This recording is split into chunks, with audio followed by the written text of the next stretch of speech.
Isang lalaki, walang awang bumibiktima raw ng ilang kababaihan sa Metro Manila at kalapit bayan. Ang kanyang modus, mag-book ng mga freelance massage therapist. Pero sakit ng katawan at matinding trauma ang iniiwan niya sa mga masahista. Sir, masahe lang yung pinunta ko dito.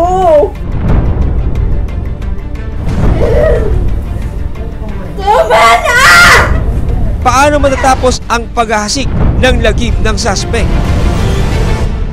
2021, nang magsimulang maging freelance massage therapist, ang 27 years old na si Lynn, hindi niya tunay na pangalan. Sa loob ng 3 taon, ito ang naging trabaho ni Lynn para suportahan ang kanyang 4 na anak.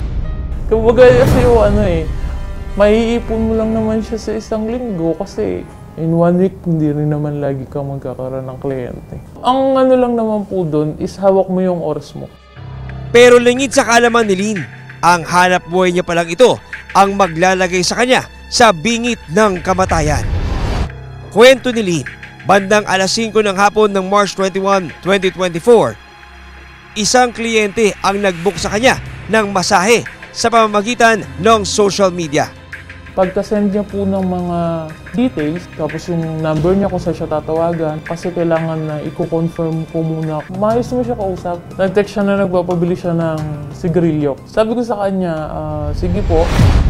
Sa kuha ng closed circuit television o CCTV mula sa isang hotel sa Antipolo City, alas 6 ng gabi, makikita ang pagliting ng isang motorsiklo.